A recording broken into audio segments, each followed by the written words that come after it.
Hi, everybody. Welcome to English Digest. I'm Stephanie. I'm Tom. Ooh, it's a food unit. I love food. I spend a lot of my time at home, I'll be honest, on YouTube, looking at cooking shows and ways to make things that look yummy and tasty.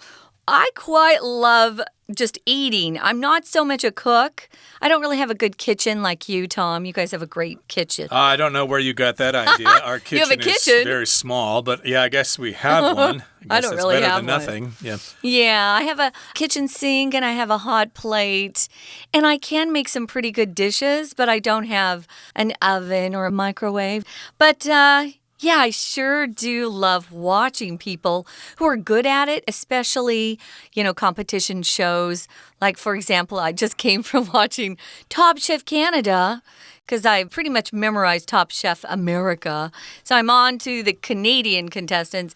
Do you like to cook, Tom? Do you cook at all? Well, I don't mind it, but I just need to have more information. I was able to cook more often when I was in America because I'm more familiar with the dishes there. Yeah. But after I came here, I have not done a good job about learning the local dishes. So maybe I should take a class or two in regard to that. I'd like to. And yeah, if you are cooking, of course, you're cooking 3 square meals a day, breakfast, lunch, and dinner. But sometimes you need like snacks, maybe for special occasions, like a party or something. Cool. A wedding, maybe, or a cocktail party or something like that. Or the Super Bowl party, Could be, indeed. Right. And so we're talking about something called finger foods today. No, these aren't appetizers before a main meal. These are just like little snacks that you can have during a social gathering, like watching a sports event on TV or going to someone's party or something like that. Just some basic food so you don't feel hungry after you leave the party. So it's all about finger foods. We're going to liven up the party. Let's read the entire contents of today's lesson as we begin the month of November. There seems to be no end to the different ways we like to eat our food. Whether we pick it up with chopsticks, cut it with a knife, or scoop it with a spoon, we can always find different ways to enjoy every bite. But before picking up any utensil, most of us learn how to eat with our fingers. While finger food has been around since before modern humans, the way it's treated in today's cuisine has its own interesting story. If you've been to a Western-style wedding or a cocktail party, you might have seen plates of bite-sized snacks for guests. These are known as hors d'oeuvres, and they've become a staple at all sorts of gatherings. Hors d'oeuvres are a triple threat party snack. They're convenient, attractive, and easy to prepare. They became popular in the U.S. during the Prohibition Era, when the government forbade the sale and drinking of alcohol. During the ban, people often went to speakeasies, bars that were hidden away from public view. These bars lacked kitchens, but still wanted to feed patrons, so they didn't leave drunk and give the bar's location away. Finger foods not only reduced this problem, but promoted socializing since people could carry their snacks around with them. Today, you can find and make an endless variety of finger foods. One of the most popular is Canapes, bite-sized pieces of toast topped with a spread and garnish. Sliders, which look like tiny hamburgers, are a great way to provide bold flavors without huge portions. Roll-ups and wraps with meat and vegetables are also easy to make and serve. No matter what you decide on, it's bound to be finger-lickin' good. Okay, let's begin our explanation of today's lesson. It's our unit on food, and it's about finger foods, and they're there to liven up the party, to make the party more interesting, to make it more exciting. You might be wondering why the word finger here is singular, because we're using it as an adjective. Foods that use the fingers to be eaten, finger foods. Okay, so finger is modifying the word food there. So here it says in the first paragraph, there seems to be no end to the different ways we like to eat our food. Yes, that much is true, of course, here in Taiwan. You've got your normal 3 meals, breakfast, lunch, and dinner, but you've also got your midnight snack, or xiaoye. And, of course, today we're going to talk about other ways to eat which involve finger foods. Cool. Yeah, a lot of people these days are, snacking quite a bit. But they've also talked about how that's actually making us fatter, too. So be careful with all the snacks, guys. We used to not have so many snacks. We're going to talk about the history behind finger foods, and you'll find out. They're kind of new-ish, you could say. They haven't been around a long time. I wanted to mention one of the verb phrases here in the title. To liven something up or to liven up something just means to make it more exciting. Maybe things are pretty dull, pretty quiet, but if you want to liven up a party, typically you put on some good music that makes people want to go out and dance or, laugh a lot. But if you're playing classical music, you're probably not going to liven up a party very much. I love classical music. I'm not saying bad things about classical music. It's just not the kind of music that livens up a party. Usually good food, good music, good people who attend. All those things can liven a party up or liven up a party. Good conversation. Maybe a circus clown or something stopping by might liven up a party here. But again, back to food here. We can eat food in many different ways. Here, the second sentence says, whether we pick it up with chopsticks, cut it with a knife, or scoop it with a spoon, we can always find different ways to enjoy every bite. So this sentence begins with the word whether it's this or whether it's that. Still, then we finish the sentence with another statement. So indeed, if you pick it up with your chopsticks, or if you cut it with a knife, or if you use a spoon and you scoop it out, well, we can always find different ways to really enjoy our food. So in this sentence, we've got the word scoop here being used as a verb. That just means to pick up something with a utensil, usually a scoop, actually, like an ice cream scoop or something. If you go to a Hors D'oeuvre place and you're already done with your meal, you might go scoop yourself some ice cream. They usually provide about, 4 flavors at the hot pot restaurants of ice cream that you can enjoy. That. You just scoop it out, or you can use a scoop. In this particular case, though, we're using a spoon. Yeah, you scoop something up. To scoop up something, we'll often use that as a verb phrase. So, in fact, if you go to an ice cream parlor or an ice cream shop, you would actually say, can I have 2 scoops of ice cream? I want these flavors. Maybe you're at the mall, there's a Haagen-Dazs there. You'd ask for a scoop of chocolate, maybe a scoop of vanilla, something like that. So it's both a noun or a verb. Here, of course, it's a verb. But there are different ways that you can actually eat finger foods. You don't necessarily have to use your fingers. In fact, a lot of cocktail parties put those tiny little hors d'oeuvres or canapes that we're going to talk about in a minute on a pretty little spoon that they serve. So you pick up the spoon rather than carry a spoon around with you. Okay, that's good to know. So, indeed, there are different ways to enjoy every bite of your food. But before picking up any utensil, most of us learned how to eat with our fingers. Yes, as babies, of course, a lot of times we did try to eat our porridge with our hands, making a big mess. And, of course, the things you use to eat food are called your utensils. Knife, fork, and spoon. And chopsticks also count as utensils. Serving spoons can as well. If you've got a big group, you'll often have those really long chopsticks that people can use. Or if you go to a Western-style party, there will be really large serving spoons. Those are utensils. Don't put those on your plate. They're for everybody to share. So if you've been to a Western-style wedding or cocktail party is just when you go and have some sort of alcoholic drink, and they have waiters or waitresses usually holding trays of food, and you can just pick up what you want. That's a cocktail party. You don't really really eat too much. Usually a cocktail party can follow an event. Maybe you go to a big concert, or maybe it precedes an event. But you might have seen plates of bite-sized snacks for guests if you've been watching TV or the movies, or even have some friends who have invited you to Western-style weddings or cocktail parties. These little tiny bite-sized snacks are known as hors d'oeuvres, and they've become a staple at all sorts of gatherings. This is a really strange word. Why am I saying hors d'oeuvres?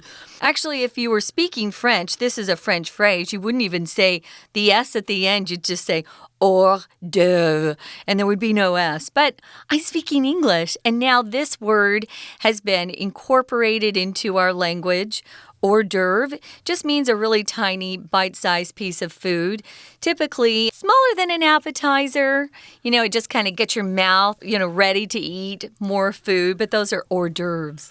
Yeah, small portions of food. I wouldn't call them appetizers, though. That's Kai weights high. Yeah. So hors d'oeuvres are just little small bite-sized pieces of food that you can eat at, again, a wedding, a cocktail party, or whatever. It's a French term, as you said, and all this time, all these years, I've never really known what that translates to. And I did look it up in order to tell our dear students, but its definition in French was really confusing to me. So I'm just going to leave it at that. Forget about an explanation. It kind of looks like today's work or something like that to me. Yeah, I can't make sense of that, why that applies to those kinds of foods. So they don't last for the next day. Maybe they're not really good leftovers. Yeah, could be, indeed. But, these hors d'oeuvres have become a staple at all sorts of gatherings. A staple, that just means something that's common. Rice is a staple in Chinese food. Bread is a staple, or potatoes are a staple in Western cooking. They're just almost always there. They sure are. Something that you kind of depend on, makes up a large part of your diet.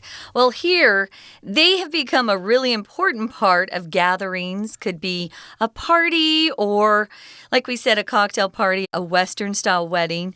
So at all sorts of is another way to say at a variety of.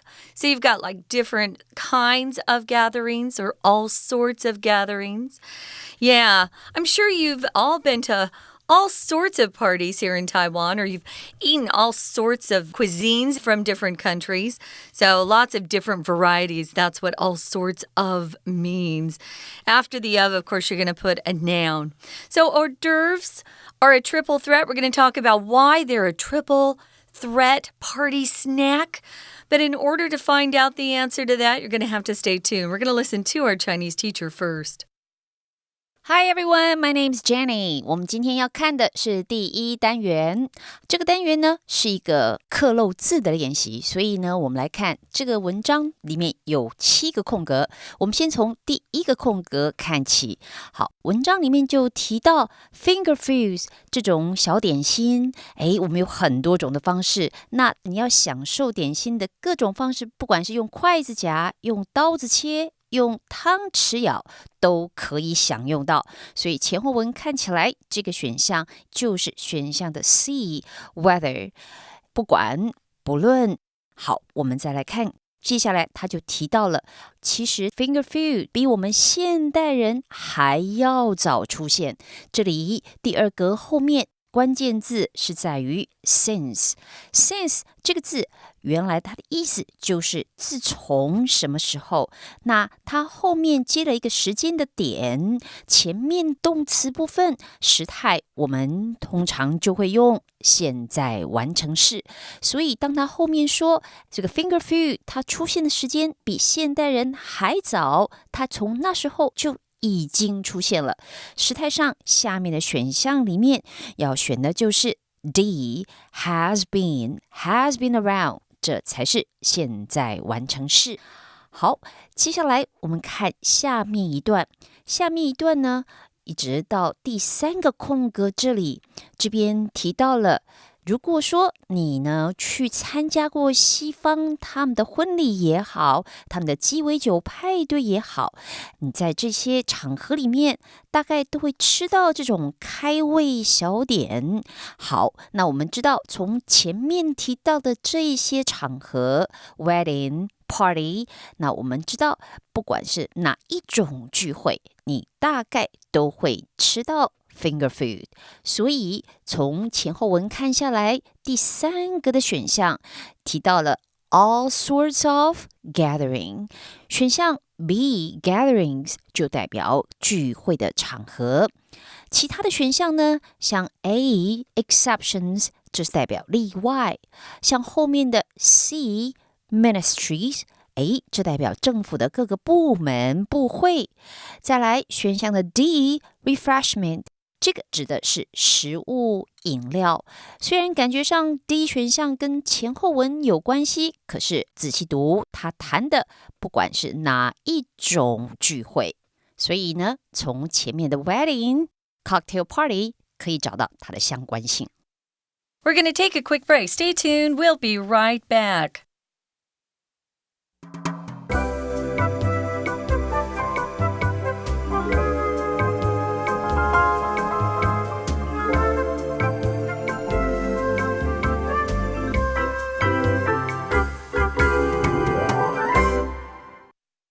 Okay, so again, we're talking about finger foods, which are known as hors d'oeuvres, and they are common. They're a staple at many different kinds of gatherings. I suppose we should mention here that, in Western-style weddings, people are free to go about the room and chat with different people, unlike Chinese weddings where you're kind of stuck at the table for the whole banquet there. Yeah. You don't really get to mingle too much with other people. So that's why finger foods are so important at a Western-style wedding or other kinds of gatherings because, people are expected to mingle, to talk to other people, to go from place to place.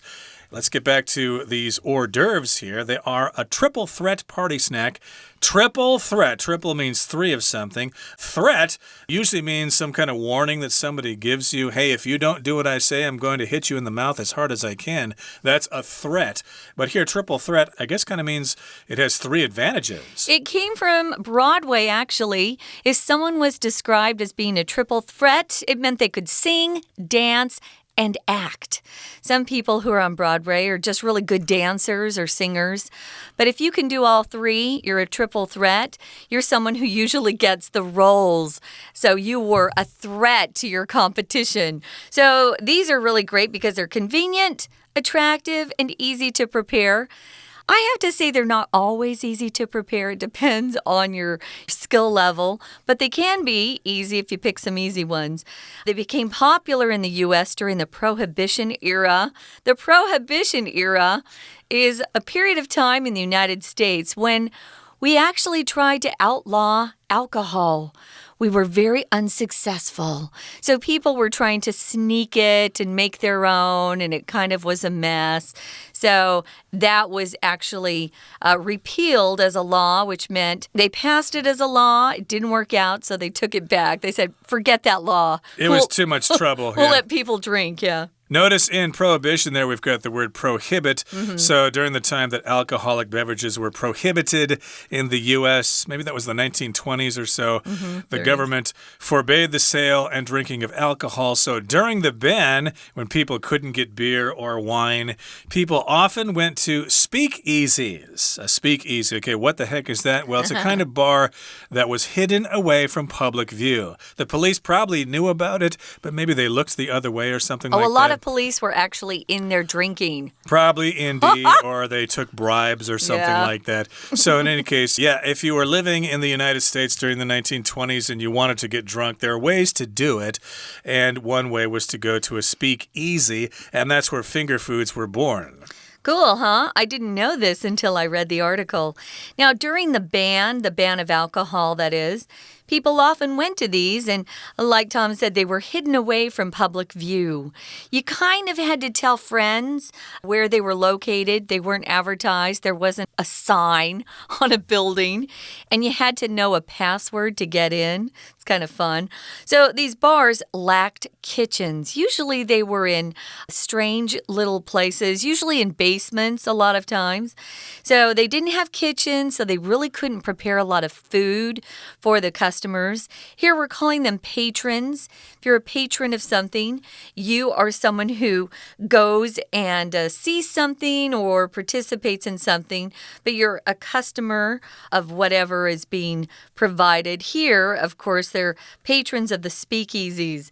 Well, they didn't want to have these patrons keep drinking all night and then leave because, of course, when you're drunk, you're not careful with what you do and say. They were afraid that some of these patrons would start telling too many people where the bar was located, especially police that were still good police, and they were trying to find these speakeasies and shut them down. Right, so there's the idea that if you eat something after you've been drinking, it will make you less drunk, or you won't have alcohol on your breath or something like that. A patron, of course, is a customer.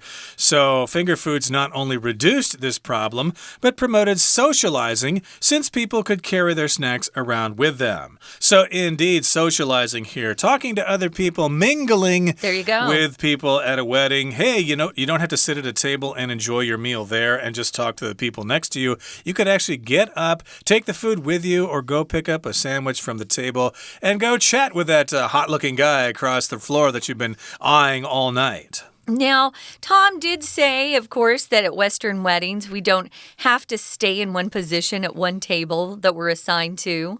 You could be assigned to a table, but later on, after dinner's been eaten, people will often get up from one table and go to another and sit down and talk. So, yeah, we don't stick with one table. We go and find the people we know so that we can socialize with them. To socialize just means you do something social with people. Maybe you're going to a movie, maybe you're going to dinner together. Maybe you're just actually catching up on each other's news because you see each other, on the street. You're socializing for a bit. Some people are really good at socializing. We have a name for those people. They're called social butterflies. People who are just so good at socializing. And they like to talk to lots of different people, and they're not shy at all. So here in the final paragraph it says, today you can find and make an endless variety of finger foods. There are all sorts of different kinds of finger foods from different countries as well. American, Mexican, Italian, probably even Chinese or Japanese. Totally. They all have their different kinds of finger foods. And one of the most popular is canapes. I hope I said that right, because I don't really know what a canape is. It's French. But our definition here says bite-sized pieces of toast are topped with a spread and garnish. Spread, I guess, would be maybe a garlic spread or something, or maybe even peanut butter could be considered a kind of spread. Oh, a lot of times they'll put caviar on top of it, which are fish eggs. That's expensive, though. You'd be in an expensive party then. Maybe it's topped with anchovies, liver spread, pate, which is also French. I don't like that either. But anyway, there are lots of things you can put on top of these canapes. And again, it's got the weird little accent over the E because it is French. And it's not canapes, it's canapes. They're bite-sized pieces of toast topped with a spread and garnish. Garnish is just extra stuff that gets put on top of food that makes it look pretty. Sometimes it can be an herb, so it adds to the flavor. But sometimes it can be an edible flower that really doesn't taste like very much, but, it makes it pretty. Now we've got the slider. Ooh, sliders are good.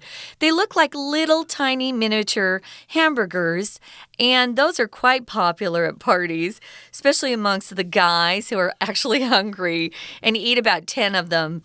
But they're awfully yummy. Be careful, ladies, because they have a lot of juicy parts to them, So you might have some juice spill out on your dress. Be careful. But they're a great way to provide bold flavors without huge portions. One of the things that America is famous for, of course, is our huge portions. When we order at a restaurant, they give us enough for 3 meals, not one. That's why we're all so fat. So a flavor, though, is how something tastes in your mouth. It's a combination of its scent and also how it actually tastes on your taste buds. So some bold flavors would be in Mexican food. Chinese food often has a lot of bold flavors that I enjoy.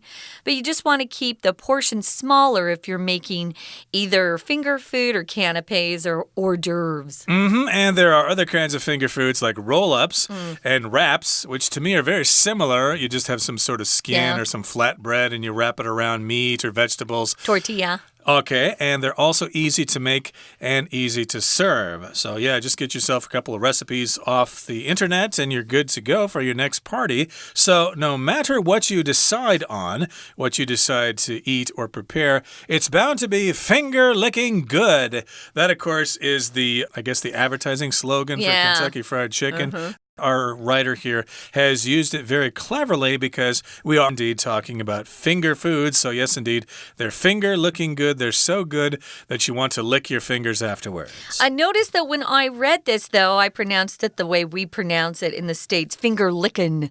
Finger-licking good. No one says finger-licking good. So we hope you have some great finger foods at your next party. Right now, we're going to listen one more time to our Chinese teacher. 好，我们继续往下读。下面呢，就继续提到了，我们说到呢，开胃的点心，其实呢很方便，然后大家都喜欢吃。他提到历史上，当时美国呢颁布了禁酒令，所以从这个就可以想到第4格，他谈的就是在当时政府呢是不准卖酒，不准喝酒精性的饮料，所以第4格从选项中看起来和禁酒令最有关的就是 A forbade。要记得 forbade 这当然是过去式，它的现在式呢是 forbid， 所以 forbade。Forbidden， 我们这里用的是过去式的动词形态。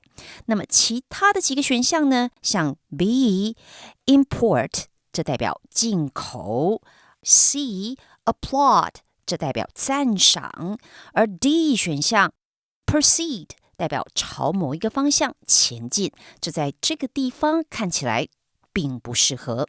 好，我们继续往下读。谈到了禁酒令，谈到当时的人都会到巷弄里面，大家不知道的，大概你外面看不到的这种 speakeasies， 其实这些都是不合法的，去这些违法的小酒吧里面去喝酒。那第5格我们就可以看得出来，因为是违法的场所，所以他们会想办法让顾客们呢不要酒醉，以免出去泄露了这个酒吧的地点。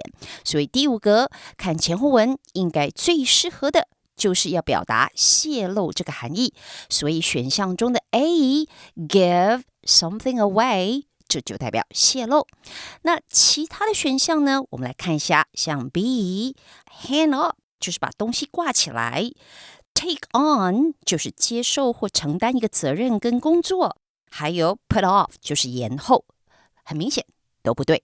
再来往下读，下面到第6格，他提到其实想做 finger foods， 你呢可以找到有很多不同的种类，这边最适合的单字就是 D variety。 好，我们看像 A budget 预算， B packet 小包装的东西，还有 C agency 政府部门，这边都不对，选项讲的就是各种不同的 finger foods。 最后一格看到第7格，第7格呢当然顺着文章讲过来，前面举了各种不同的例子，他说到了你想要吃什么样的 finger foods， 所以不管你呢选择哪一种一定都很好吃，所以 no matter what you decide on， 选项里面最适合答案就是 what C。 好，我们今天讲解就到这边结束，我们下次见。Okay, everybody, that brings us to the end of our lesson for today. Thank you so much for joining us. And hey, enjoy those finger foods at your next social gathering and enjoy socializing with other people. From all of us here at English Digest, I'm Tom. I'm Stephanie. Goodbye. Bye.